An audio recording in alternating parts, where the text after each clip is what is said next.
নমস্কাৰ বন্ধু বান্ধৱীসকল সকলোকে স্বাগতম জনাইছোঁ আপোনালোকৰ মৰমৰ চেনেল এক্সাম আদি আছামলৈ। তো আজি আমি ভিডিঅ'টো আৰম্ভ কৰোঁ আৰু ভিডিঅ'টো আপোনালোকক মই আজি নতুনকৈ ষ্টাৰ্ট কৰিছোঁ যে আগতে মই কেইদিনমান আগত কৈছিলোঁ যে বড়োলেণ্ড ইউনিভাৰ্চিটি বিএডৰ সংক্ৰান্তত আৰু যিহেতু মই বড়োলেণ্ড ইউনিভাৰ্চিটি বিএড কলেজৰ পৰা মানে ডাইট কলেজৰ পৰা মই যিহেতু বিএড পাছ কৰিছোঁ তো তাৰ বাবে মোৰ কিছু এক্সপিৰিয়েঞ্চ আছে আৰু সেইবাবে মই আপোনালোকক এই বিষয়ে মই কিছু অৱগত কৰিবলৈ চেষ্টা কৰিম। এতিয়া কথাটো হ'ল মানে আপোনালোকৰ বাবে প্ৰথম মই এখন ডকুমেণ্টছ মানে এখন আহিছিল আজিৰ পৰা দুদিন আগত যিদিনা মই ভিডিঅ' দিছিলোঁ তাৰ পিছদিনা এখন মানে ডকুমেণ্টছ এখন আহিছিল মানে তেওঁলোকে এটা দিছিল। তো সেইটো বিষয়ে কিছু মই আজি অৱগত কৰোঁ আৰু এইটো বিষয়ত আপোনালোকে বহুতে সুধিছিল যে দাদা মই এনেকুৱা কণ্ডিশ্যন আছে ক'ৰবাবিলাক পঢ়িম মই কিন্তু মই যিবিলাকে মোক কণ্টেক্ট কৰিছে বা য'ত মই লগ পাইছোঁ তো তেওঁলোকে বহুতে কৈ আছে যে মোৰ ইমান ৰেংক আছে, মোৰ ইমান চিৰিয়েল নাম্বাৰ আছে, ইমানতো ৰেংকে দিছে চিৰিয়েল নাম্বাৰ দিয়া নাই, তো ইমান নাম্বাৰত মই আছোঁ, ইমান পজিশ্যনত আছোঁ। তো এতিয়া বড়োলেণ্ড ইউনিভাৰ্চিটিয়ে যে কাউন্সিলিং যদি মই কৰোঁ, ফাৰ্ষ্ট কাউন্সিলিং যদি কৰোঁ তেতিয়াহ'লে মই যদি নাপাওঁ কিবা কাৰণত তেতিয়াহ'লে মই পিছত আৰু যদি কাউন্সিলিং হয় তেতিয়া মই তাত এটেণ্ড হ'ব নোৱাৰোঁ বা তাত মই পাৰ্টিচিপেট কৰিব নোৱাৰোঁ আৰু তাৰ ফলত মোৰ সেই ছিটটো মোৰ অথলে গ'ল, মানে এবছৰ টোটেলি লষ্ট। তো ইয়াৰ বিষয়ে কিছু মই আপোনালোকক অৱগত কৰিম য'ত আপোনালোকৰ সম্পূৰ্ণ কনফিউজবিলাক মানে সম্পূৰ্ণ সমস্যাবিলাক দূৰ হৈ যাব আৰু লগতে OBC NCL বা আন তথ্যসমূহৰ লগত যি তথ্য আপোনালোকক ইয়াত নথিপত্ৰ লাগিব মানে এই কাউন্সিলিং প্ৰচেছত সেই বিষয়ে কিছু গুৰুত্ব সহকাৰে আজি এই ভিডিঅ'টো প্ৰস্তুত কৰিছোঁ। তো বহুত এক্সপিৰিয়েঞ্চ লৈ আজি এইখিনি ভিডিঅ' মই আগবাঢ়িম যিহেতু মোৰ এনে একাডেমিকেলি যিহেতু বিএডৰ ওপৰত কিছু নলেজ আছে, মানে মই সম্পূৰ্ণ 100% নলেজ বুলি নকওঁ, কিছু আছে সেইটো মই মানে ভাবোঁ। তো সেই যি মোৰ এক্সপিৰিয়েঞ্চখিনি যে ডাইটত মই যিখিনি এক্সপিৰিয়েঞ্চ সেইখিনি আপোনালোকৰ মাজত মই শ্বেয়াৰ কৰিম আৰু তাৰ লগতে এতিয়া মই যিহেতু আপোনালোকে হয়তো বহুত কিছু কম সংখ্যকে জানে যে মই এটা গভৰ্ণমেণ্ট জবত মই কাম কৰি আছোঁ, গভৰ্ণমেণ্ট ছেক্টৰত য'ত DC অফিচত মই কাম কৰি আছোঁ, ডিষ্ট্ৰিক্ট এডমিনিষ্ট্ৰেশ্যন বজালি। তো গতিকে তাত মানে এই OBC NCL সম্পৰ্কে বা যি ডকুমেণ্টছ আপোনালোকক ডিষ্ট্ৰিক্ট এডমিনিষ্ট্ৰেশ্যনৰ পৰা মানে প্ৰস্তুত কৰি দিয়ে সেই ডকুমেণ্টছসমূহৰ বিষয়ে কিছু মানে কথা আমাৰ যিখিনি ক্লাৰিকেল বিভাগত থকা বা আমাৰ যিসকল ছাৰবিলাক ACS বিষয়াবিলাক তেওঁলোকৰ পৰা কিছু মানে দিহা পৰামৰ্শ মই মানে গম পাই তথ্য শুনি কেনে আপোনালোকক ইয়াত মই জনাম যে কেনেকুৱা প্ৰচেছত আপোনালোকে গ'লে চাৰ্কল অফিচৰ পৰা গৈ আপুনি কেনেদৰে NCLখন আপুনি ল'ব পাৰিব ডিষ্ট্ৰিক্ট এডমিনিষ্ট্ৰেশ্যনৰ পৰা বা DC অফিচৰ পৰা। তো সেই বিষয়ে আজি সম্পূৰ্ণ এই ভিডিঅ'টোত মই কিছু জনাম। তো এতিয়া কথাটো হ'ল প্ৰথম যিখন আপোনালোকৰ এখন গাইডলাইন এখন যিখন দিছিল বড়োলেণ্ড ইউনিভাৰ্চিটিৰ পৰা BEd MAd কাউন্সিলিঙৰ বাবে সেই বিষয়ে কিছু কথা ক'বলৈ গৈ আছোঁ। যিহেতু আপোনালোকে জানে যে BEd কাউন্সিলিং হ'ব 19 আৰু 20 আগষ্টত 2024 তাৰিখে। আজি 15 আগষ্টত মই ভিডিঅ' প্ৰস্তুত কৰিছোঁ আৰু 19 আৰু 20 তাৰিখে আপোনালোকৰ BEdৰ কাউন্সিলিং ষ্টাৰ্ট হ'ব আৰু আগৰ যিখন মানে এখন গাইডলাইন আছিল বা ৰিজাল্ট আছিল তাত কিন্তু MAdৰ এডমিশ্যনৰ বা কাউন্সিলিঙৰ কথাটো ইয়াত লিখি দিয়া নাছিল, য'ত খালি 19 আৰু 20 তাৰিখৰ কথাই তাত লিখা আছিল। তো সেইকাৰণে মই সেইদিনা এটা ভুল হৈ গ'ল যে MAd আৰু BEdৰ মই কনফিউজটো গম নাপালোঁ, মানে ধৰিব নোৱাৰিলোঁ। তো MAdৰ কথাটো হ'ল এতিয়া ইয়াত কাউন্সিলিং কেতিয়া হ'ব, MAdৰ কাউন্সিলিংটো ইয়াত লিখি দিছে যে 20 আগষ্ট 2024 এই MAdৰ কাউন্সিলিং এডমিশ্যন প্ৰচেছটো হ'ব। অৰ্থাৎ আমাক BEdৰ কাৰণে দিছে 2 দিন সময় আৰু MAdৰ কাৰণে দিছে এদিন সময়। যিহেতু BEdৰ ছিটৰ সংখ্যা যথেষ্ট হয় মানে MAdৰ তুলনাত, MAdৰ ছিট মানে অলপ সীমিত আৰু MAd কৰ্চটো কেইখনমান ডাইট কলেজতহে আছে আৰু গতিকে সেইকাৰণে MAdৰ যিটো এডমিশ্যন প্ৰচেছ সেইটো একদিনে ৰখা হৈছে আৰু তাতো কম সংখ্যক ষ্টুডেণ্ট মানে চিলেক্ট কৰা হৈছে। তো এতিয়া কথাটো হ'ল আপোনালোকৰ যিটো মানে চিৰিয়েল নাম্বাৰ কিমানৰ পৰা কিমানলৈকে মাতিছে সেই বিষয়ে মই এতিয়া ক'ম। এদিনত আপোনালোকক 500কে মাতিছে, ৰাইট, এদিনত 500কে মাতিছে। তো আপুনি যদি যায় 19 তাৰিখে এক নম্বৰ চিৰিয়েল নম্বৰৰ পৰা চিৰিয়েল নম্বৰ 1ৰ পৰা চিৰিয়েল নম্বৰ 500লৈকে ফাৰ্ষ্ট 19 আগষ্ট 2024 তাৰিখে মাতিছে আৰু 20 আগষ্টত মাতিছে 501 নম্বৰ চিৰিয়েল নম্বৰৰ পৰা 809লৈকে, অৰ্থাৎ 809 ইমানলৈকে গৈছিল চাগে ৰিজাল্টটো। তো সিমান লাষ্টলৈকে এইখিনি ৰাখিছে 20 আগষ্ট 2024 তাৰিখ। আৰু নেক্সট হ'ল 20 আগষ্টতে আপোনালোকৰ যে আফটাৰনুন মানে পিৰিয়ডত ৰাখিছে 1ৰ পৰা 100 ছিটলৈকে MAdৰ বাবে ৰখা হৈছে। অৰ্থাৎ আমি ইয়াত গম পালোঁ যে 3 দিন নহয় 2 দিনে দিয়া আছে যে 19-20 তাৰিখ আমাৰ BEdৰ হ'ব আৰু 19 তাৰিখে ৰাতিপুৱাৰ ভাগো চলিব মানে আফটাৰনুনো চলিব আৰু মানে 20 তাৰিখে 20 আগষ্টত ৰাতিপুৱাৰ ভাগ বিএডৰ বাবে আৰু গধূলিৰ ভাগ আমাৰ এমএড কোৰ্সৰ বাবে অৰ্থাৎ দুদিন সময় দিয়া আছে আগৰ নোটিছতো ঠিক তেনেকৈ আছে কিন্তু আগৰ নোটিছত এটো দিয়া নাছিল যে আফটাৰনুনত মানে এটো যে হ'ব এমএডৰ এটো কোৱা নাছিল কোনদিনা হ'ব জনা নাছিল তো এতিয়া আপোনালোকক হিয়াত সম্পূৰ্ণ ধুনিয়াকৈ মই যেটো কৈ থাকো আগৰ পৰা আপোনালোকক যে এনসিএল খন লাগে এনসিএল খন আপোনালোকে উলাই লওক যোনে যোনে ভিডিও চাইছিল আগতে তেওঁলোকে এনসিএল হয়তো উলাই লৈছে বহুতে কোনে কোনে এনসিএল উলাইছে আপোনালোকে কমেন্ট কৰি জনাবচোন চাম গম পাম আৰু বহুতে হয়তো এনসিএল উলোৱা নাই এতিয়া নতুনকৈ ভিডিও চাই আছে তো এনসিএল তেওঁলোকে মানে প্ৰসেস কৰি আছে কিন্তু এনসিএল খন উলাতে বহুত দিন সময় লাগি যায় 15 দিন মান সময় লাগি যায় তো এতিয়া এটো প্ৰসেসৰ মই কম কেনে সোনকালে আনিব পাৰিব এনসিএল এটো মই কৈ দিম তো এতিয়া ওবিসি বা এমওবিসিৰ কাৰণে তো তেওঁলোকক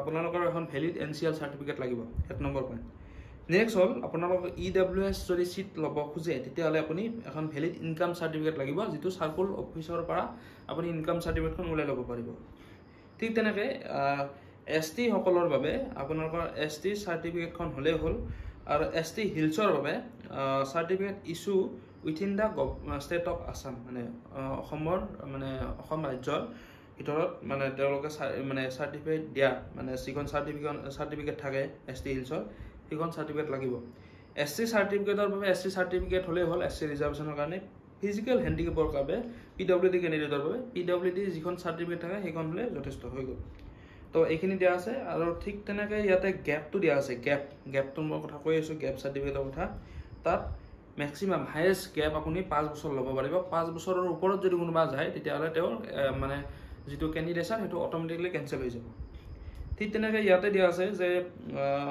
এডুকেশনাল কোৱালিফিকেশনৰ সম্পূৰ্ণ মই কৈছো একদিনা যে সম্পূৰ্ণ ফটোকপি লাগিব মাৰ্কশিট এডমিট সাৰ্টিফিকেট গোটেই লাগিব আৰু আদাৰ যিবিলাক আপোনালোকৰ ধৰক এন্ট্ৰেন্স এক্সামৰ সময়ত যিখিনি এডমিট কাৰ্ড আছিল আৰু কাউন্সেলিংৰ যিখিনি ফৰ্ম দিব আপোনালোকক আৰু এডমিট কাৰ্ড আৰু এইবিলাক সবখিনি লাগিব আৰু candidate who decline the B.Ed M.Ed seat offered during first counseling will not given second chance to attend the counseling again 5 number পইণ্টটো বহুত বেছি ইম্পৰ্টেন্ট হেতু বাবে মই বহুতে মোক এটো কথা কৈছে যে দাদা বুজিব নাই তো এইটো বিষয় মই আপোনালোকক মানে কোৱেশ্চন মানে এইখিনি বিষয় মই অৱগত কৰিম তো এই যিখন ডকুমেন্টছ আছিল সম্পূৰ্ণ আপোনাক এনালাইসিস কৰি দিলো কম পালে 19-20 তাৰিখে আপোনালোকৰ বিএডৰ ষ্টুডেন্টৰ বাবে কাউন্সেলিং হ'ব 20 তাৰিখে আকৌ আফটাৰনুন পিৰিয়ডত এমএডৰ কাৰণে হ'ব এমএডৰ খিনিৰ কথা ক'ব নাজো বিএডৰ খিনি কথা কম যেটো মোৰ নিজে বিএড হে আছে এমএড নাই গতিকে বিএড যেটো আছে বিএড থাকা এই লেভেলতে মই খিনি কথা কম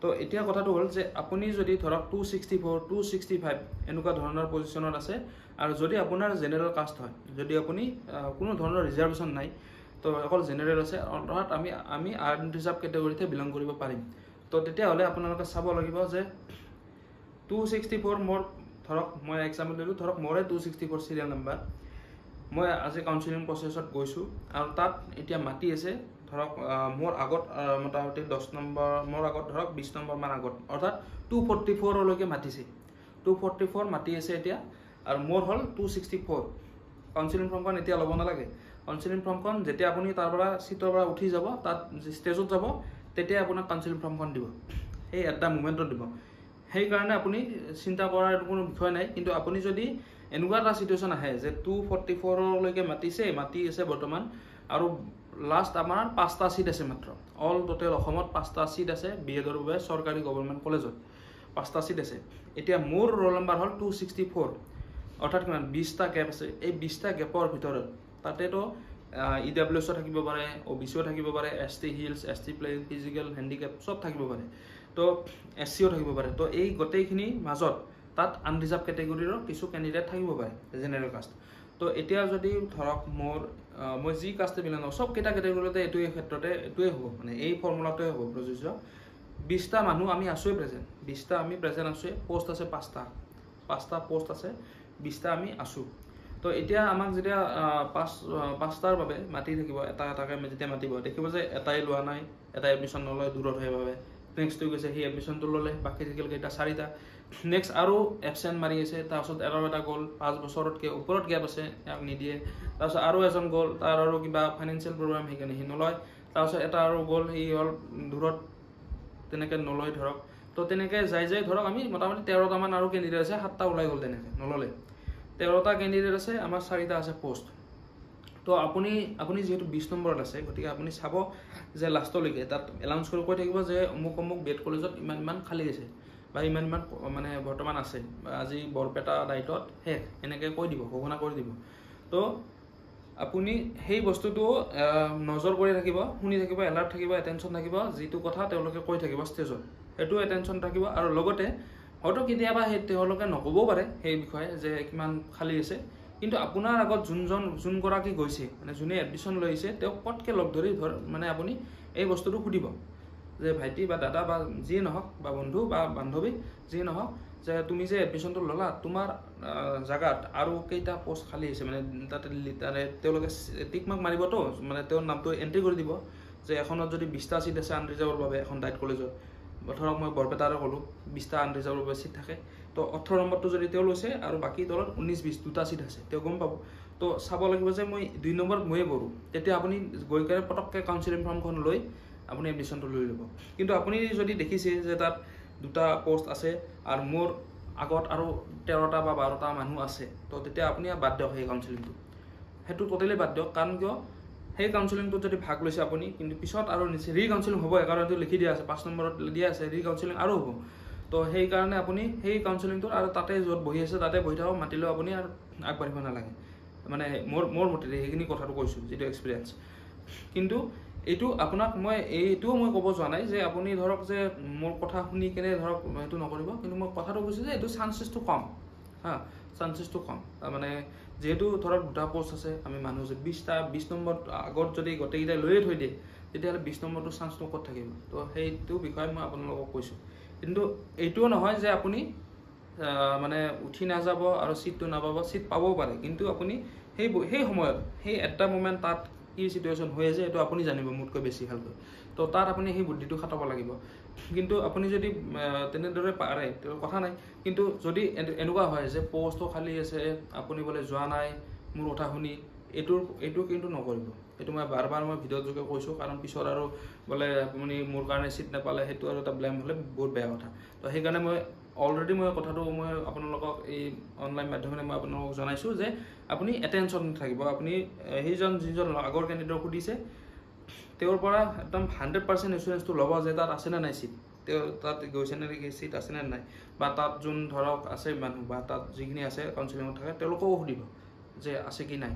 তো তেতিয়াহে আপুনি মানে ৰেডি হ'ব কাউন্সিলিঙৰ কাৰণে। কিন্তু যদি আপুনি ধৰক ছিট নাই আৰু বেকাৰ এনে কাউন্সিলিংটোত মানে কৰি মানে ধৰক তাত থাকি বা কাউন্সিলিং ফৰ্মখন লৈ পিছৰ চান্সটো আপুনি হেৰাই দিব পাৰে।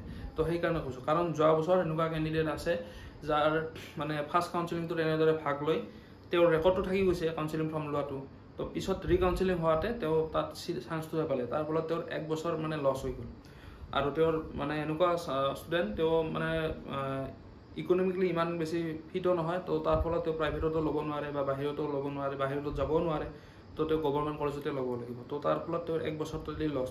তো সেইকাৰণে কৈছোঁ যাতে এইটো আপোনালোকৰ নহয়, তো সেইকাৰণে কৈছোঁ। আৰু এইটো হ'ল মানে কাউন্সিলিং প্ৰচেছৰ মানে কিছু আপোনালোকে আভাসটো পালে মানে কাউন্সিলিং চিষ্টেমটোত। ইয়াৰ মাজতে বহুত কিতাপ কুৱেশ্যনৰ এনচাৰ ইয়াত ওলাই গৈছে যে কাউন্সিলিংটো কেনেকৈ হ'ব পাৰে, আপুনি গমেই পালে এতিয়া যে কাউন্সিলিংটো যেতিয়া আপোনাক মাতিব তাত কাউন্সিলিং ফৰ্মখন ল'ব, এটা 600 মান লৈছিল আমাৰ সময়ত, এতিয়া কিমান হৈছে গম নাপাওঁ, হয়তো 600 বা 500 এনেকৈ ল'ব। সেইটো তাত জমা দিব লাগিব, কিন্তু খুচুৰা পইচাৰ কাৰণে সমস্যা হয়। গতিকে আপুনি ৰেডি কৰি ৰাখিব 100 ৰুপিছৰ নোট কেইখনমান, 500ৰ এখন, তো 600 হায়েষ্ট হ'ব পাৰে বা তাৰ ওপৰত অলপমান হ'ব পাৰে। তো সেইখিনি বস্তু আপোনালোকে মানে ৰাখি থ'ব লগত। তাৰপাছত আপোনালোকৰ যিখিনি তো তাৰপাছত আপোনাৰ যিখিনি আৰু কাউন্সিলিংটো আছে তেতিয়া আপোনাক মানে ইন্ট্ৰডাকশ্যন দিব যে আপুনি ক'ৰ পৰা আহিছে, কিমান চিৰিয়েল নাম্বাৰ দিছে, এইখিনি মাইক যোগে আপোনাক ক'ব দিব। সেইখিনি বহুত কম শ্বৰ্টলি ক'ব চাব, কাৰণ আপুনি যদি ইফালে মাইকৰ ভাষণ দি আছে ইফালে কোনোবা আগতীয়াকৈ এডমিশ্যনটো লৈ যাব পাৰে, আপুনি সেই ইন্ট্ৰডাকশ্যনে ভালকৈ দিব গ'ল, ইফালে আপোনাৰ ছিটটোৱে হেৰাই থাকিব। গতিকে সেইকাৰণে আপুনি এডমিশ্যনটো নোহোৱালৈকে আপুনি নিজৰ কাৰণে একদম মানে আপুনি যি জাম লগাই কেনে আপুনি স্পীড কৰক কামখিনি। এডমিশ্যনটো হোৱাৰ পাছত আপুনি যিমান যি কয় কোনো আপত্তি নাই, এডমিশ্যনহে লাগে আমাক ছিট লাগে। গতিকে সেইকাৰণে আপুনি সেই বস্তুটোৰ কাৰণে সদায় এলাৰ্ট থাকিব যে কাউন্সিলিং প্ৰচেছত যাওঁতে সদায় এলাৰ্ট থাকিব যে মিখন চাই থাকিব, লিষ্টখন চাই থাকিব, চিৰিয়েল নাম্বাৰ কিমানলৈকে গৈছে, কিমান তাই কোনজন প্ৰিন্সিপালক লগ কৰি এডমিশ্যনটো লৈছে মানে ষ্টেজত। তো সেইটো চাব যে মুখখন দায়িত্বৰ ছাৰৰ তাতে গৈছে, তো ইয়াত 20টামান গ'লেই চাগে এতিয়া, তো ইমানটা গ'লে। আৰু ইফালে মাইকত এনাউন্স কৰিছে যে বৰপেটা দায়িত্বত ইমানটা চিট খালী, ইমানটা চিট বুকিং মানে সেই হৈ গ'ল, প্ৰেজেণ্ট হৈ গ'ল, ইয়াত ইমানটা চিট ভৰ্তি হৈ গ'ল, ইয়াত ইমানটা চিট ভৰ্তি হৈ গ'ল, ইয়াত EWSৰ আছে ইমানটা আছে, STৰ কাৰণে ইমানটা আছে, সেইটো এলাৰ্ট থাকিব। তেতিয়াহে আপুনি পিছত আগবাঢ়িব পাৰিব, পিছৰখিনি তেতিয়াহে আপুনি আগবাঢ়িব পাৰিব। সেইখিনি মই কৈ থ'লোঁ। তো নেক্সট কথাটো হ'ল, এতিয়া আপোনালোকক এই বিষয়ে মই কৈ দিলোঁ সম্পূৰ্ণ কাউন্সিলিং প্ৰচেছৰ কথা। এতিয়া আহিম আমি ডকুমেণ্টছৰ কথা। এতিয়া আমি ডকুমেণ্টছৰ যিখিনি ডকুমেণ্টছ আপোনালোকৰ দৰকাৰ হ'ব সেই বিষয়ে মই কিছু তথ্য অৱগত কৰিম, যাৰ পৰা আপোনালোকৰ হয়তো যিটো 15 দিনৰ মানে সময় লাগে সেইটো আপোনাক হয়তো 2-3 দিনত NCLখন ওলাই যাব পাৰে। তো সেই বিষয়ে মই কিছু তথ্য অৱগত কৰিম। তো প্ৰথম আপোনালোকক প্ৰয়োজন হ'ব, যিহেতু আপুনি OBC কেটেগৰী বিলং কৰি আছে, তো আপোনাৰ নিশ্চয়কৈ OBC চাৰ্টিফিকেট থাকিবই। আৰু সেই OBC চাৰ্টিফিকেটখন কেইদিনমান আগতে অসম চৰকাৰে এটা মানে নটিচ দিছিল, য'ত অনলাইন কৰিব দিছিল চাৰ্টিফিকেটবিলাক। তো নিশ্চয়কৈ হয়তো আপুনি অনলাইন কৰিছে চাৰ্টিফিকেটখন। তো অনলাইন যদি কৰিছে তেওঁ আৰু বৰ বিশেষ সমস্যা নাই, অনলাইন কৰিছে। তো অনলাইন কৰাৰ পিছত আপুনি সেই চাৰ্টিফিকেটখন লৈ আপুনি চাৰ্কুল অফিচত যাওক, আপোনাৰ যিটো মানে চক্ৰ বিষয়াৰ কাৰ্যালয় আপোনাৰ নিকটতম যিটো পৰে, তো তাত আপুনি যাব। তাত গৈ আপুনি তাতে আপুনি এডমিনিষ্ট্ৰেটিভ বিভাগৰ যোন থাকে মানে ক্লাৰ্কৰ জুনিয়ৰ এছিষ্টেণ্ট হওক বা যোন থাকে, তেওঁক লগ কৰিব। লগ কৰি কিনে আপুনি এই বিষয়ে ক'ব যে মোক NCL চাৰ্টিফিকেট লাগে, তো তাৰ কাৰণে মোক ইনকাম চাৰ্টিফিকেটখন দিয়ক। তো ইনকাম চাৰ্টিফিকেটখন আপুনি গাঁওবুঢ়াৰ পৰা এখন লিখা লাগিব, সেই লিখাখন আপুনি লৈ যাব যে আপুনি OBC কেটেগৰী বিলং কৰে আৰু আপুনি আপোনাৰ ইনকাম ধৰক ইমান। তো সেইখিনি গাঁওবুঢ়াৰ পৰা লিখি নিব, আৰু লিখি নি আপোনাৰ যিটো পে স্লিপ থাকে আপোনাৰ দেউতা বা মাৰ, যিখিনি ধৰক যদি চৰকাৰী এমপ্লয় হয় পে স্লিপ থাকিব, তো সেইখন আপুনি ওলাই ল'ব, সেইখনো লৈ যাব। আৰু যদি আপোনাৰ দেউতা বা মা যদি গভৰ্ণমেণ্ট চেক্টৰ এমপ্লয় নহয়, প্ৰাইভেটৰ হয়, প্ৰাইভেটতো আপুনি পে স্লিপ পাব। আৰু যদি চাকৰিয়ে নকৰে, খেতি বাতি কৰে বা বিজনেছ কৰে, তেতিয়া এটা ইনকাম এটা লিখি দিলে হয়, যিটো ইনকাম আপুনি সঁচাকৈ যিটো ইনকাম তেওঁ কৰি আছে সেই হিচাপ সেইটো ডাটাই লিখিব, ভুল নিদিব। কাৰণ ট্ৰেছ কৰাটো টাইম নালাগে সেইবিলাক বস্তু। তো সেইকাৰণে কৈছোঁ মানে মিছা মাতি এটা মই চাৰ্টিফিকেট ওলাই ফাঁচি নফচা ভাল। তো সেইকাৰণে কৈছোঁ যে আপুনি সম্পূৰ্ণ মানে লিগেলি যিখিনি হয় সেইখিনি লৈ যাওক, লৈ যাই ডকুমেণ্টছখিনি চক্ৰ বিষয়া কাৰ্যালয়ত দিব।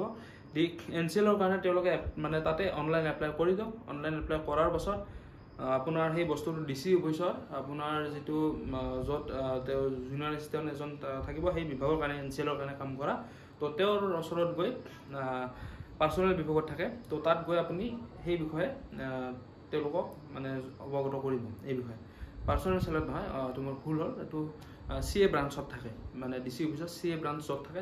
CA ব্ৰাঞ্চত সেই বিভাগৰ জুনিয়ৰ এছিষ্টেণ্ট থাকে। তো তেওঁৰ লগত গৈ কিনে এইটো কথা কওক যে ছাৰ মোৰ বা দাদা বা বাইদেউ, তো মোৰ আজি মই এনেকৈ চক্ৰ বিষয়া কাৰ্যালয়ত অলপ আগত গ'লোঁ, তো মই এইখন অনলাইন কৰিলোঁ, আপোনালোকৰ ইয়াতে আহিছে এইটো বস্তু, আপুনি এইখিনি বস্তু চাই দিয়ক।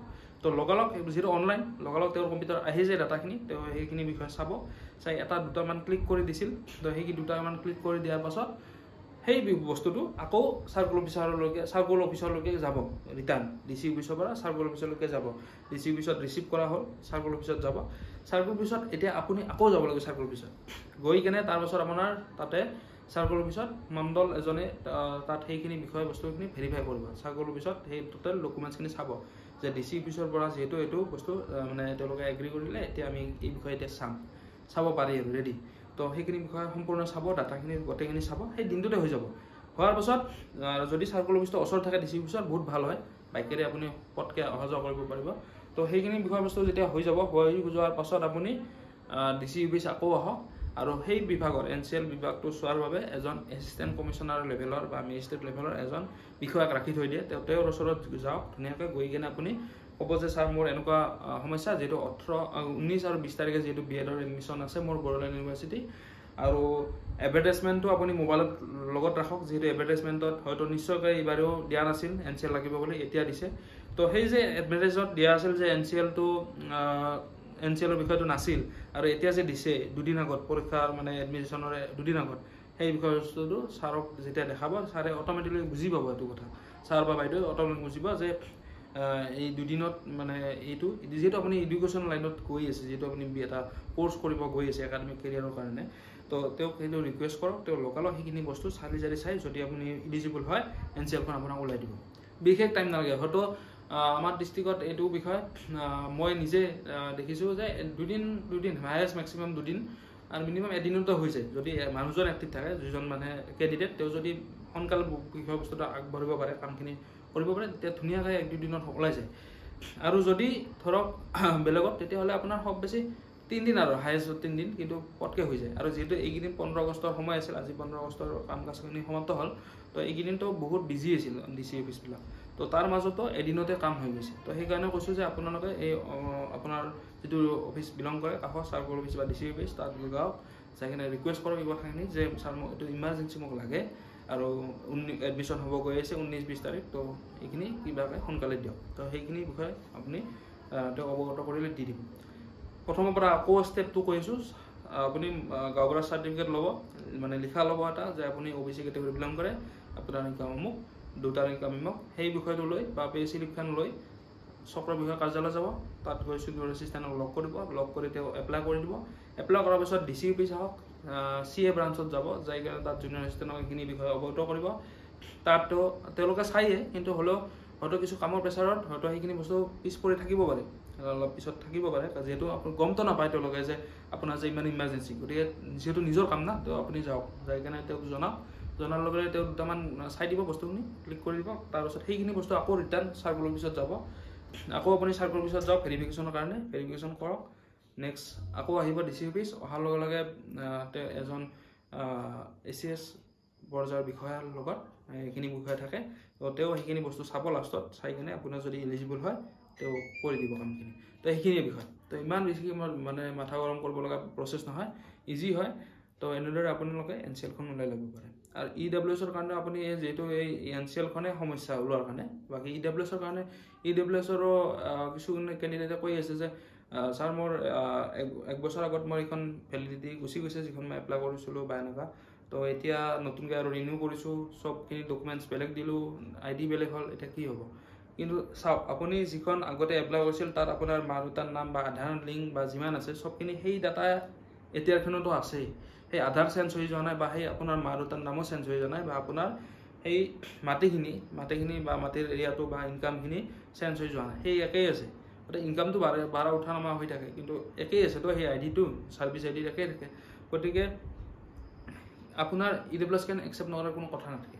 সেইকেইটা পইণ্টত আপোনালোকে ক'ব পাৰে যে মোৰ EWSখন আগতে যিখন এপ্লাই কৰিছিলোঁ, যিহেতু অসম চৰকাৰৰ এটা নিয়ম আছে যে 1 বছৰ মূৰে মূৰে ৰিনিউ কৰিব লাগে, আৰু ইয়াত সম্পূৰ্ণ নতুনকৈ আমি ডকুমেণ্টছবিলাক আপলোড কৰি নতুনকৈ আৰু এটা ID জেনেৰেট হয়, বা এইখিনি আমি প্ৰচেছটো কৰিব লাগে। যিহেতু মোৰ EWS নাই, মই এই বিষয়ে মানে কেনেকুৱা চাৰ্টিফিকেটখন আহে সেইটো মই গম নাপাওঁ, কিন্তু মষ্ট প্ৰবেবলি এনেকুৱা হ'ব। কিন্তু তাত যিখিনি ডাটা ভৰাব সেই একেখিনিয়ে ডাটা আপুনি আগৰখনতো ভৰাইছে, মানে ইনকামটো ধৰক বা উঠা নামা হৈ আছে, বা মাটি আপুনি কম বেছি কিনা বেচা কৰি আছে, সেইটো বেলেগ।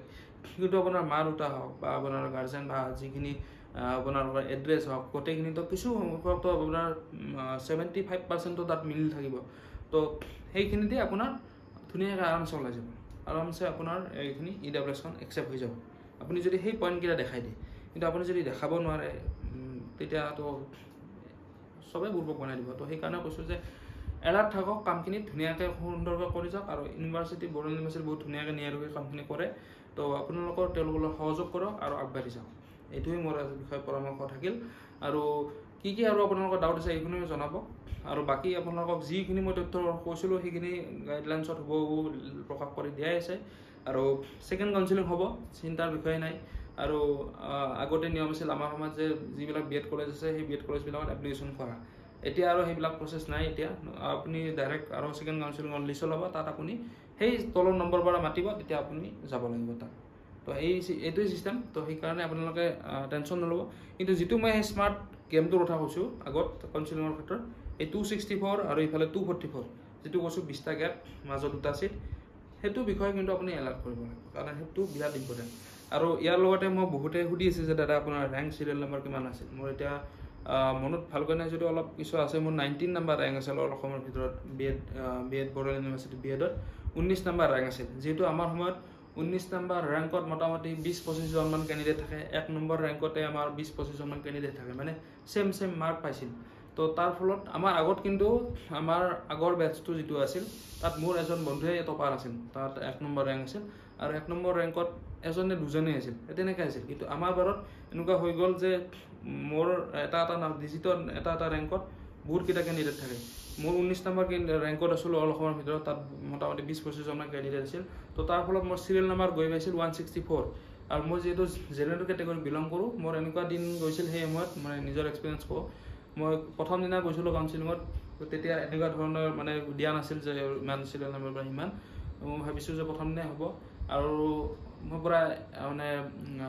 পূৰা মানে এই আছিলোঁ মানে যে মই পামেই, মোৰ পূৰা কনফিডেঞ্চ আছিল, হাই কনফিডেঞ্চ আছিল। আৰু তাৰ ফলত মই গুৱাহাটী ইউনিভাৰ্চিটিৰ যিটো BEd এণ্ট্ৰেঞ্চ আছিল তাতো মই এনে ফাল্টুকৈ দিব গৈছোঁ, লগৰ যিকেইটা আছে সেইকেইটা অলপ মানে কৈছোঁ, সহায় কৰিছোঁ মানে পৰীক্ষাত অলপ কিছু নোৱাৰিলে তেওঁলোকক মই কিছু সেই কৰোঁ। আৰু ৰাতি মই পৰীক্ষাৰ আগদিনা ৰাতি ঘূৰি ফুৰিয়ে ফাংচন চাই মই পাৰ কৰিছোঁ মানে গুৱাহাটী ইউনিভাৰ্চিটি। বড়োলেণ্ড ইউনিভাৰ্চিটিতো আৰু মানে কি সেইটো ভালকৈ দিলোঁ আৰু সেইটো যিহেতু মোৰ আহিলে নাম, গতিকে সেইটো মোৰ ভালকৈ হৈ গ'ল। তো বড়োলেণ্ড ইউনিভাৰ্চিটিত কাউন্সিলিঙত গৈ মই এটা কমপ্লিট বেলেগ পিকচাৰ দেখিলোঁ। যিটো মই এক্সপেক্টেশ্যন আছিল বেলেগ, তাত গৈ মোৰ এক্সপেক্টেশ্যন কমপ্লিট 0 ডাউন। আৰু এইটো প্ৰচেছত হয়তো মোৰ কিজানি লাকত আছিলে BEdটো কোৰ্চটো লোৱাৰ বাবে, তো সেইকাৰণে মই ফাইনেলি BEd হৈ গ'ল। আৰু BEd কোৰ্চটোত মোৰ এক্সিডেণ্টেলি মোৰ অহা হ'ল, কাৰণ মই 19তে MSc পাছ আউট হৈছোঁ। তাৰপিছত মই প্ৰাইভেট জব, টিউশ্যন, অগ্ৰম বহুত আপ এণ্ড ডাউন দেখিলোঁ লাইফত। তো তেতিয়া মোক ঘৰৰ পৰাও কোৱা আছিল যে BEd কৰিব লাগে, আৰু যদি মই 19ত কমপ্লিট কৰি যদি মই BEd কৰিলোঁ হয়তো আজি ক'ৰবাত শিক্ষক হৈ থাকিব পাৰিলোঁ, চৰকাৰী শিক্ষক। কিন্তু সেইখিনি নহ'ল সফল, কিন্তু হয়তো ভৱিষ্যতে হ'ব পাৰে, বা সেইটো ভগৱানে যদি দিয়ে, আপোনাক আশীৰ্বাদ দিয়ে, সেইটো নিশ্চয় ছাকচেছ হ'ব, যিটো মোৰ লক্ষ্য, এইম, গ'লছ। তো চৰকাৰী শিক্ষক নহ'লেও এনেদৰে আপোনালোকক অনলাইন মাধ্যমেৰে কিছু শিক্ষা দিবলৈ প্ৰয়াস কৰি আছোঁ। আৰু লগতে মোৰ নিজৰ এক্সপিৰিয়েঞ্চৰ কথাটো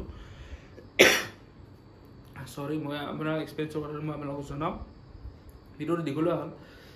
তো যেতিয়া মই ফাৰ্ষ্ট কাউন্সিলিং গ'লোঁ, ফাৰ্ষ্ট কাউন্সিলিঙত মই গৈ কেনে প্ৰথম দিনাই চিট শেষ, মানে আমাৰ লোৱাৰ আছামৰ চিট সম্পূৰ্ণ শেষ, আনৰিজাৰ্ভ।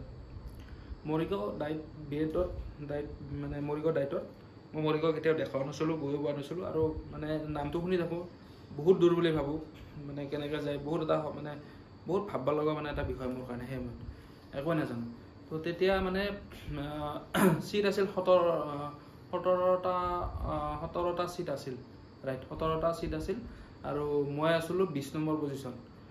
17টা চিট, মই আছিলোঁ 20 নম্বৰ পজিশ্যনত আছিলোঁ। মানে নেক্সট দিনা 1ৰ পৰা 20লৈকে মোৰ নামটো আছিল, মানে নেক্সট দিনা মানে। তো মোৰ আছিল 164, আৰু তাৰে আগত 144ৰ পৰা আৰম্ভ হয়, 164, মানে 144ৰ পৰা ছেকেণ্ড দিনা কাউন্সিলিং। তো মৰিগাঁৱত যিহেতু 17টা চিট আৰু মই আছিলোঁ 20 নম্বৰ পজিশ্যনত, মোৰতো পোৱা চান্স নাই যদি সেই 17টাই লৈ লয়। কিন্তু মোৰ লাভ ভাল আছিল, মই অলপ স্মাৰ্ট গেম খেলিলোঁ, তো সেইকাৰণে মই পালোঁ। তো এনেকুৱা এটা হৈছিল যে যিটো 17 নম্বৰ চিট, সেই 17 নম্বৰ চিটটো সেই লাষ্টত 19 আৰু 20ৰ মাজত লাগিল। মানে মোৰ আগত এজনী ছোৱালী আছিল, মই আছিলোঁ 20, আৰু ছোৱালীগৰাকী আছিল 19 নম্বৰ, মানে চিৰিয়েল নাম্বাৰত আছিল, মানে ধৰক মানে তাই আছিল 163, মই আছিলোঁ 164। তো যেতিয়া সেই মানে 17 নম্বৰ পষ্টটোৰ কাৰণে তাই গৈছে, মই কাউন্সিলিং ফৰ্ম অলৰেডি ল'লোৱেই, তাইও মানে তেনেকুৱা চিটুৱেশ্যনত আপোনালোকে চাব কেনেকুৱা হয়। চিট আছে এটা, গৈছে আগত কেণ্ডিডেট এজনী ছোৱালী গৈছে, আৰু ময়ো লৈছোঁ কাউন্সিলিং ফৰ্ম। তাই যদি লৈ লয় মোৰ চেছ কমপ্লিট, তাৰ জীৱন শেষ। তাৰমানে তাই যদি এডমিশ্যন লৈ লয়, মই আৰু ইফালে মই গুৱাহাটী ইউনিভাৰ্চিটিতো বেয়া ৰিজাল্ট, কাৰণ গুৱাহাটী ইউনিভাৰ্চিটিত মই চিট নাপাম, মইতো প্ৰাইভেটত ক'ৰবাত ডনেশ্যন দি মই হয়তো পাব পাৰোঁ, কিন্তু মোৰ ৰেংক বহুত বেয়া গুৱাহাটী ইউনিভাৰ্চিটি। তো সেইকাৰণে মই মানে অসম্ভৱ আৰু BEd কৰাটো সেই বছৰ। কিন্তু সেই ছোৱালীজনীয়ে কিবা সুধিল, মানে মৰিগাঁও ডাইটত চিট খালী আছে, তো ছোৱালীগৰাকী ক'লে মোৰতো দিগদাৰ হয়, ঘৰত সমস্যা, মোৰ অলপ চিন্তা কৰিব লাগিব। এই যে চিন্তা কৰিব লাগিব বুলি ক'লে অলপমান তাই পিছুৱাই মানে গুচি আহিল। অহাৰ লগে লগে ইফালে তেতিয়াই মই লগালগ এই মানে সেইটো মই কৰিলোঁ, মানে লগালগ মই কাউন্সিলিং ফৰ্ম হাতত লৈ মই ভাষণটো অলপমান দি কিবাকৈ লগালগ গৈ মই তাত ক'লোঁ যে ছাৰ মই মৰিগাঁৱত ল'ম। ইফালে ছোৱালীগৰাকী ভাবিয়ে থাকিল, মই পটকৈ এডমিশ্যনটো মই লৈ ল'লোঁ। তো মানে কি হ'ল, তাই যিহেতু অলপ কৰিলে যে অলপ মই ভাবা সময় লাগিব, কিন্তু তাত এনেকৈ ৰখি নাথাকে যে মই ভাবিম আপোনাৰ কাৰণে মই আৰু 1 ঘণ্টা ৰখিম তো পিছৰ কেণ্ডিডেটটো আৰু 1 ঘণ্টা পাতিম সেইটো নহয় তাত আপুনি সেই ষ্টেজত যোৱাৰ পাছত আপুনি ল'ব নল'ব য়েছ ন ডাইৰেক্ট যদি আপুনি ল'ব এডমিশ্যন হ'ব নলয় আপুনি আৰু পিছতটো মাতি দিব তো লগালগ মই গৈছোঁ এডমিশ্যন লৈছোঁ ধুনীয়াকৈ মই BEd কলেজত BEd কৰি মই ধুনীয়াকৈ গভৰ্ণমেণ্ট BEd কলেজৰ পৰা BEd ডিগ্ৰী হাসিল কৰি ল'লোঁ তো ফাইনেলি মোৰ হৈ গ'ল এইটো কিজানি মই আছিল ডিগ্ৰীটো মোৰ মানে ভাগ্যত তো হৈ গ'ল এইখিনি বস্তু কিন্তু এতিয়া আপোনালোকে সেই প্ৰচেছটো সেনেকুৱা ধৰণে আগবাঢ়িব লাগিব যদি মোৰ দৰে এনেকৈ ধৰণে ধুনীয়াকৈ আপুনি মানে আগবাঢ়িব খোজে নিশ্চয় আপুনি সফল হ'ব কিন্তু যিদিনা সেইদিনা ৰাতিৰ কথাও মই এটা কওঁ যে সেইদিনা ৰাতি মই মোটামুটি 12টা 12:30 এনেকুৱা টাইমলৈকে মই ফাৰ্ষ্ট কাউন্সিলিঙৰ দিনাটো যিহেতু মানে চব মোৰ বন্ধু কিছুমানে পাই গ'ল মইতো ভাবিছিলোঁ পাম কিন্তু মোৰ অৱস্থা বিৰাট বেয়া মানে চিটুৱেশ্যন বহুত বেয়া তাৰমানে একদম মোৰ ৱৰ্ষ্ট কণ্ডিশ্যন মই একদম জাষ্ট থাপ মাৰি কেনে মই তলৰ অমলি পৰা নিচিনা তো ৰাতিটো মই 12টা 12:30লৈকে মই মানে লগৰ কিছুমান গুৱাহাটী ইউনিভাৰ্চিটি হওক মানে যিবিলাক প্ৰাইভেট আছে তেওঁলোকৰ লগত মই ফোন যোগে কথা পাতিছোঁ ছিনিয়ৰবিলাকৰ লগত যে মই গুৱাহাটী ইউনিভাৰ্চিটিত কিবা চিট এটা ল'ব লাগিছিল যে কিমান টকা হ'ব কিমান ফিজ হ'ব কি কথা মোক কিমান ডনেশ্যন দিব লাগে চবখিনি কথা মানে তেওঁলোকৰ লগত মই আলোচনা কৰিলোঁ যে এডমিশ্যন কেতিয়া হ'ব কি হ'ব আৰু ইয়াতে ক'ৰবাত চিট খালী হ'ব নেকি অমুক হেন টাইম ৰাতিটো বনি নাই কিন্তু ফাইনেলি মোৰ কিজানি ভাল আছিল সেইদিনা দিনটো ভাল আছিল তো মই এডমিশ্যনো পালোঁ আৰু সেই সময়ত মই এজন দাদাই আজি যদি ভিডিঅ' চাইও আছে তেওঁ মই সেই মানে গম নাপাব হয়তো কিন্তু সেই কথাটোও কম তেওঁক ধন্যবাদ দিম কাৰণ বড়োলেণ্ড ইউনিভাৰ্চিটিত যিটো ATM আছে আগত সেই ATMটোত এতিয়া পইচা ওলা নাই নোলা নাজানো কিন্তু সেই সময়ত পইচা ATMটো বেয়া আছিল কাৰণ সেইটো ৰোড ছাইডত আছিল তো বহুত মানুহে তাত ডেইলি ট্ৰানজেকশ্যন কৰি থাকে মানে পইচা ওলোৱা সোমোৱা কৰি থাকে তো তাত গতিকে সেইটো স্বাভাৱিক মানে কেতিয়াবা মানে বেয়া হোৱাটো তো লাগ বেয়া সেই সময়তে বেয়া আছিল বস্তুটো তো মোৰ পইচাও নাজানিছিলোঁ ATM নিছিলোঁ তো তাৰ ফলত মোৰ সেই সময়ত তাত কেছ মোৰ অভাৱ হৈ গ'ল 5,000 টকা মোৰ নাই এডমিশ্যনটো হ'ল ঠিক মোৰ কাগজৰ পত্ৰ এডমিশ্যন হ'ল ৰিচিপ্টখন লৈ মই এইফালে পইচাটো দিব লাগে কিন্তু মোৰ 5,000 টকাৰ লগত নাই তেতিয়া তেওঁলোকে ক'লে যে তোমাক অলপ সময় দিছোঁ তুমি পটকৈ য'ৰ পৰা আনা নহ'লে কিন্তু আমি বেলেগ কেণ্ডিডেট মাতিম কাৰণ এটা চিট না লাষ্টত অল অসমৰ ভিতৰত এটা চিট সেই চিটটোৰ কাৰণে কিমান কেণ্ডিডেট মানে লাগি আছে এই চিটটোৰ কাৰণে অল অসমৰ যিটো জেনেৰেলৰ লাষ্ট চিট সেইটো মই সেইটো কেণ্ডিডেটৰ কিমান চিট মানুহে সেইটো আশা কৰি আছে বহুতে এইটো চেঁচা পানী পৰি গ'ল বহুতৰ কাৰণে তো সেইটো চিটৰ ডিমাণ্ডটো বেছি এইটো লাষ্ট চিট থাকে তো তাৰ ফলত মই সেই সময়ত মই তাত বিচাৰিলোঁ বহুত জেগাত মানুহ বিচাৰিলোঁ গাড়ী নাই কিবা নাই তো লাষ্ট তাতে দাদা এটা তেওঁৰ ৱাইফ তাতে মাষ্টাৰ ডিগ্ৰী কৰি আছিল বড়ো ইউনিভাৰ্চিটি চিনিও নাপাওঁ তো মই দাদা মই আপোনাক বলকচোন ATMত যাওঁ আপোনাক মই তেল চেল ভৰাই দিম তো মোক কোকৰাঝাৰ একেবাৰে টাউনলৈকে লৈ গৈছে টাউনলৈকে লৈ গৈ মোক তাত ATM এটাত নি মই পইচা ওলাই আকৌ ৰিটাৰ্ণ কৰিছোঁ তেওঁ কণ্ট্ৰেক্টৰ তেওঁ কামত কাম কৰে তেওঁ আৰু মই পেট্ৰল ডিপোত লৈ গ'লোঁ তেওঁ কৈছে মোক নালাগে তেল দিব নালাগে তোমাৰ আজি এইখিনি সহায় কৰিছোঁ কেতিয়াবা লগ পালে ভাল লাগিব বাছ তেওঁ সেইখিনি মই বহুত ধন্যবাদ দিব লাগিব তো তাৰপাছত তেওঁক মোক নমাই দিছে তেওঁৰ মেছেজ কিন্তু ছুটি হ'ব সময় কিন্তু হ'লেও মোৰ কাৰণে সেইখিনি সময় লাগি দিছে এইটো মোৰ মানে জীৱনৰ এটা মানে ভগৱান স্বৰূপ সেই ব্যক্তিজন সেই সময়ত তো সেইকাৰণে তেওঁলোক মই মানে সেই কৰোঁ শ্ৰদ্ধা কৰোঁ মানে যদিও তেওঁৰ নামটো মোৰ সেই সময়ত সোধাও নহ'ল আঁতৰত আছিলোঁ তো কিন্তু মনৰ পৰা আৰু য'ত আছে তেওঁ ভালে থাকক তো মই পইচাটো দিলোঁ তাৰপিছত ধুনীয়াকৈ মোৰ এডমিশ্যন হৈ গ'ল তাৰপিছত মই 1 ডিচেম্বৰত গৈ মই মৰিগাঁও ডাইট জইন কৰিলোঁ আৰু তাৰপিছত ক্লাছ পাতি আৰম্ভ হৈ গ'ল আৰু পিছত কি হৈছে এইবিলাক নেক্সট ভিডিঅ'ত মই জনাই থাকিম BEdৰ তিতা মিঠা কথা সম্পূৰ্ণ আপোনালোকক ভিডিঅ' যোগে কৰিম কাউন্সিলিংটো কৰক বেষ্ট অফ লাক থাকিল সকলোকে আৰু যিখিনি কথা ক'লোঁ এইখিনি আপোনালোকে নিজে কৰিব লাগিব এইখিনি মই দিয়া বুদ্ধিটো মই জাষ্ট এটা আমি টিচাৰসকলে আমি জাষ্ট আপোনালোকে হিণ্টছ এটা দিব পাৰোঁ বাকী এপ্লাই কৰাটো আপোনালোকৰ কথা এই এপ্লাইৰ ফলত আপোনালোকৰ হয়তো এই যিখিনি ক'লোঁ ইয়াৰ ফলত কিছু বেয়া হ'ব পাৰে কিছু ভালো হ'ব পাৰে সেইটো সম্পূৰ্ণ আপোনালোকৰ ওপৰত এৰি দিছোঁ আপোনালোকে কি ধৰণে আপুনি সেইখিনি আগবাঢ়িব আপোনাৰ নিজৰ ওপৰত সেইখিনি মই এৰি দিলোঁ তো আজিলৈ এইখিনি আছিল ধন্যবাদ